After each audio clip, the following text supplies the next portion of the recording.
Hola, en este video voy a hacer otro ejercicio utilizando los métodos setter y getters, que tiene que ver con poner un atributo, ya sea público o privado. También hay tipo protegido, pero eso tiene que ver con la herencia y todavía no hemos visto el tema de la herencia. Por lo tanto, lo que voy a hacer es crear un nuevo proyecto. Aquí voy a dar la opción de que se me active la clase principal y a esta clase la voy a llamar clase principal.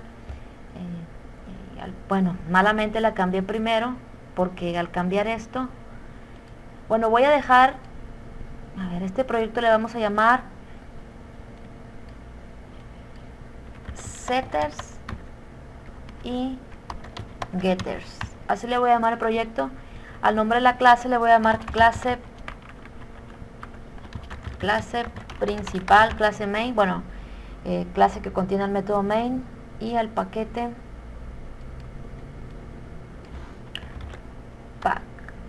pack 1. Creo el nuevo proyecto, luego les voy a hablar bien sobre cómo podemos organizar las clases en los paquetes y todo eso. Y aquí se me generó el proyecto setter y getters, que tiene el paquete 1 y una clase llamada clase principal. Voy a crear una nueva clase, le voy a llamar empleado, y vamos a pensar en las características que tiene un empleado, es decir, los atributos de la clase empleado. Vamos a pensar que tiene un nombre, lo vamos a poner como privado, string nombre. Vamos a pensar que tiene un número de empleado, y vamos a pensar el número de empleado lo estoy poniendo como string porque no vamos a realizar operaciones numéricas, simplemente lo vamos a tomar como una cadena de texto.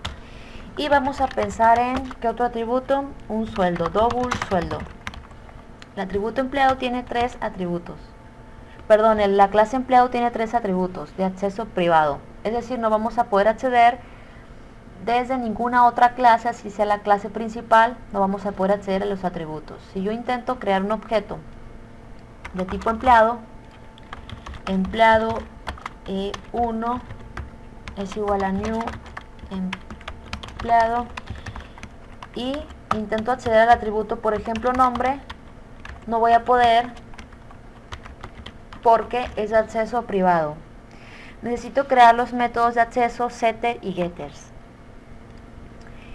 Por lo tanto, vamos a crear el método para acceder al nombre, poder darle un nombre al atributo. Public, que nos va a devolver nada, tipo void. Vamos a darle un nombre a ese método. Algunos le llaman con set y get, por ejemplo set nombre. Aquí es el nombre que se le da, se le puede llamar diferente. Lo voy a llamar así para este ejemplo, set nombre, y va a necesitar un parámetro de tipo string llamado nom. Ya sé que en el video anterior yo le puse nombre, le puse igual que el atributo, pero se trata de irlo haciendo diferente para ir aprendiendo nuevas cosas. Aquí el parámetro yo le puse diferente, no me va a afectar en nada. Yo le puedo haber llamado nombre también y no me afecta en nada. Lo único que sucedería es que ya no necesito usar this. This me sirve para yo poder diferenciar entre el atributo que está en esta clase y los que están en otra clase. Por ejemplo, al poner yo this.nombre, yo estoy indicando que me estoy refiriendo a este nombre que está aquí en esta clase. Por lo tanto, esto sirve para cuando el parámetro se llama igual que el atributo. Luego hablaré de detalle de eso. Ahora no necesito usar this. Simplemente con que yo haga esto, el programa ya me especifica que este que está aquí es este mismo que está aquí. ¿Por qué? Porque solamente hay uno con ese nombre. Entonces este que está aquí es este que está aquí, lo que va a ser pasado como argumento. Este es el método para darle un nombre a los atributos de nombre. Ahora vamos a crear un método que me devuelva ese nombre, que me va a devolver un dato de tipo string, public string, get nombre. Igual el nombre que le demos no va a afectar en nada, y return nombre. Este método, al ser invocado, me va a devolver lo que hay en el atributo nombre, pero no solamente de un objeto. Aquí tengo creado un objeto E1, voy a crear otro objeto tengo dos objetos de tipo empleado. Estos dos objetos van a poder acceder a los métodos setter y getters, al método setNombre y el método getNombre. Por lo tanto, E1 puede invocar al método setNombre y pasarle un valor como argumento, y vemos que ese argumento se llama nom. Vamos a ponerle Luis. Entonces, este nombre que es pasado como argumento es nom. Cuando invocamos al método setNombre, le pasamos esto como argumento, que es Luis. Este argumento llamado Luis es nom. Estamos diciendo que lo vamos a almacenar en el atributo nombre. Entonces, cuando ejecutemos al método getNombre, nos va a devolver lo que hay en el atributo nombre, que es Luis. También el objeto E2 puede invocar al método setNombre y pasarle un argumento. Por ejemplo, Juan. Entonces va a ejecutarse el mismo método. ¿Por qué? Porque los objetos de tipo empleado van a poder acceder a las características de la clase a la cual pertenecen a la clase empleado, por lo tanto van a poder hacer uso de los atributos de la clase empleado y también de los métodos, como hablé en los videos anteriores. Tenemos el método para darle un nombre a los objetos y devolver ese nombre. Necesitamos el método que me diga cuál es el número de empleado. Del mismo modo, public void set num empleado o número de empleado. Es un nombre que le estoy dando al método. Le pude haber llamado dame número de empleado y va a tener un parámetro llamado num así le voy a llamar al parámetro, y luego digo que número, es decir, lo que se ha pasado como argumento al invocar el método lo vamos a almacenar en el atributo número empleado, y vamos a crear el método que me diga que hay allí. Public string get número empleado,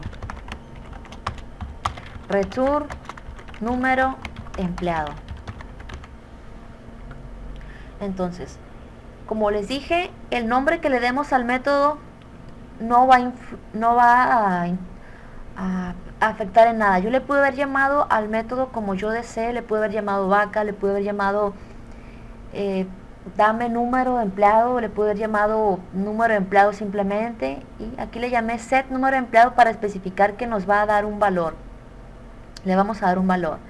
Y aquí get para especificar que nos va a devolver un valor.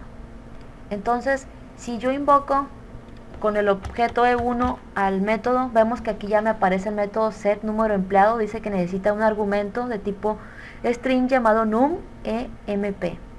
Entonces vamos a darle ese valor, ese tipo string necesita comillas dobles. Vamos a darle 1, 2, 3, 4.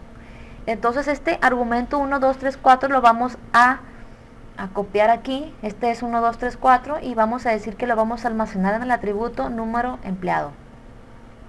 Al ejecutar el método get número empleado nos va a devolver qué hay en el atributo número empleado. Ahora vamos a, con el objeto E2, invocar al método set número empleado y vamos a pasarle un argumento string también, 1, 2, 4, 5. Ya tenemos los métodos para el nombre y para el número de empleado. Ahora nos falta el método para el sueldo. ¿Qué vamos a devolver en este método? Nada, simplemente vamos a dar el sueldo, set sueldo. Va a tener un argumento de tipo double y lo vamos a llamar sue. Y luego digo que lo que se ha pasado como argumento lo vamos a almacenar en el atributo sueldo. Vamos a crear el método que nos diga que hay en ese atributo, es de tipo doble porque nos va a devolver algo con return. Vamos a llamarle get sueldo y lo que va a hacer es que nos va a devolver el sueldo. Ahora vamos a darle un sueldo a cada uno de estos objetos. E1.set sueldo, vamos a darle un sueldo de 4200 y al objeto E2 también le vamos a dar un sueldo. Perdón, es set sueldo 5000. Ahora los dos objetos tienen un nombre, un número de empleado y un sueldo. Si yo quiero mostrar en pantalla eso, necesito invocar a los métodos gets. Vamos a poner aquí empleado 1 y vamos a agregar lo siguiente. Vamos a agregar un salto de línea para que aparezca en la parte de abajo. Vamos a agregar un salto de línea y luego ese salto de línea le vamos a agregar que diga nombre, y seguido del nombre vamos a con el nombre del objeto E1 invocar al método get sueldo, que es el que me va a decir que hay en el get nombre. Aquí me aparece get nombre. Luego, después de eso, vamos a agregar un salto de línea para que en la parte de abajo me aparezca el número de empleado, y a ese salto de línea le vamos a agregar con el nombre del objeto get. ¿Cómo se llama el método? Get. Vamos a poner el punto 1. Get número de empleado, y luego a ese número de empleado le vamos a agregar un salto de línea, y luego a ese salto de línea le vamos a agregar que me devuelva el sueldo. E1.get sueldo se llama. Por lo tanto, al ejecutar este programa me va a mostrar del objeto 1, es decir, del empleado 1, me va a mostrar empleado 1, nombre Luis. Necesito poner un mensaje que me diga, es decir, necesito hacer lo siguiente. Así como aquí puse nombre, aquí necesito poner, agregarle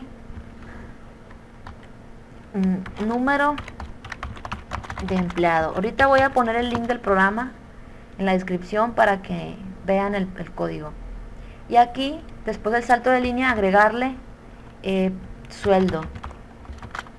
Y ya al momento de yo ejecutar esto, ya me dice empleado 1, nombre, número de empleado y sueldo. Igual con el objeto 1 puedo copiar todo esto para no volver a escribir. Lo copio todo y en la parte de abajo lo pego. Nada más lo único que cambiaría es aquí, empleado 2, y le cambiamos el nombre del objeto E2. Vemos que cada uno de los objetos E1 y E2 invocan al mismo método. Lo único que cambia es que nos va a devolver lo que contiene de atributo ese objeto. Por lo tanto, ejecuto esto y ya me dice empleado 1, nombre Luis, número de empleado, sueldo. Empleado 2, Juan, número de empleado 1, 2, 3, 4, 5, 1, 2, 4, 5 y sueldo 5,000. Si yo quiero que se me separen un poquito el empleado 1 y el empleado 2, lo que puedo hacer es, aquí al terminar puedo agregarle un salto de línea, y ya lo que va a hacer es que me va a mostrar un poquito más separado. Entonces observen el código. Así es. Y aquí también puedo agregarle un salto de línea por si creo otro objeto. Más el salto de línea lo necesito poner entre comillas dobles porque es un string. Por lo tanto, este es el funcionamiento, el uso de los setter y getters. Pero nosotros también podemos validar el sueldo. Si yo quiero poner un sueldo válido, por ejemplo, un sueldo negativo no. Por lo tanto, yo pongo aquí que sí, SUE, que va a ser pasado como argumento, es menor que 0, perdón, es mayor que 0, entonces solo así lo que se ha pasado como argumento lo vamos a almacenar en sueldo. Si no se cumple la condición, es decir, aquí estoy diciendo que solo voy a mostrar sueldos válidos mayores que 0, mayores que 0, o mayores o iguales que 0, porque puede haber un sueldo de sueldo. Pero si no se cumple la condición y hay valores negativos ahí, entonces el sueldo va a ser 0. Entonces ejecuto esto, ya estoy validando el sueldo y aquí me lo muestra, pero yo voy a poner un sueldo negativo. Desde aquí voy a poner menos 2000 y esto no es válido, por lo tanto me va a mostrar un sueldo 0, se va a ejecutar el else. Vemos aquí sueldo 0 del empleado Luis con número de empleado 1, 2, 3, 4. Por lo tanto, esta es la explicación, el uso que tienen los setters y getters. Entonces, nos vemos en el próximo video. Este código, si lo requieren, lo voy a poner en la descripción. de OneDrive. Va a ser un archivo obviamente comprimido de NetBeans.